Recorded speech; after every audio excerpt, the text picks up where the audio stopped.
वालेकुम व्यूअर्स। तो सारे नाल मौजूद हैं मलिक वसीम जफर साहब। ये बहुत अच्छे यूट्यूबर हैं और इन्हें अर्निंग भी स्टार्ट की गई है। तो इन्होंने पूछा कि क्या यूट्यूब चैनल बनाना चाहिए, उदों ते काम करना चाहिए साकू। वसीम साहब ने पूछा जी वसीम साहब असे कोई यूट्यूब चैनल बना ते काम करना चाहिए यूट्यूब ते पैसे कमाने वास्ते। जैसे यूट्यूब चैनल बनाना चाहिए। यूट्यूब के उत्ते तुसा मुस्तकिल मिजाजी नाल अपना काम करो। जोड़े रिजल्ट्स हैं तुसा ही एक्सपैक्ट ना करो कि सवेरे रिजल्ट आवे सी। मैं आज वीडियो लाई है ते कल को मेरी अर्निंग स्टार्ट थी गई सी। यूट्यूब ते टाइम दियो 6 महीने साल थोड़ा लग भी सी ते उनके बाद तुसा एक प्रोफेशनल यूट्यूबर बनो सो थोड़ी अर्निंग स्टार्ट थी सी। थोड़े पेज मोनेटाइज थी सन सारा कुछ थी सी। ये इन्हें समझो एक फुल टाइम जॉब है जी तक करनी पौसी।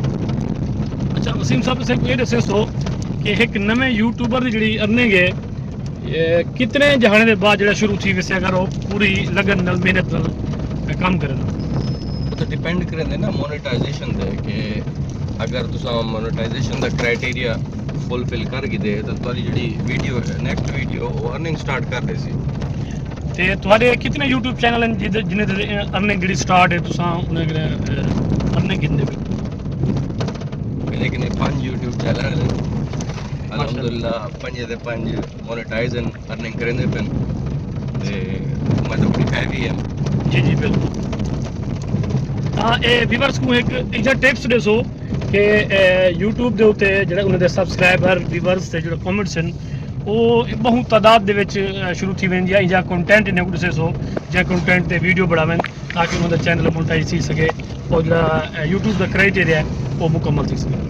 कंटेंट की जी गल की कंटेंट विच जेड़ा थोड़ा बेसिक कैमरे का कंटेंट है ना अपने मोबाइल के कैमरे ना तुसा जेड़ा रियल कंटेंट बनाओ उहदे ते तुहाडी जेड़ी अर्निंग है वो ज़्यादा सही बनस्बत जी AI के थ्रू जनरेटेड वीडियोज़ होंगे या मुख्तलिफ वीडियोज़ को आप कॉपीराइट फ्री करके उनको अपलोड करना उन्दे तो इतना नहीं जो तुम आप कंटेंट अपलोड करे सो उन्दे तो। अच्छा दूसरी गल ये कि टिप कोई का नहीं मुस्तकिल मिजाजी नाल काम करो उनके बाद जो थोड़ी अर्निंग स्टार्ट की।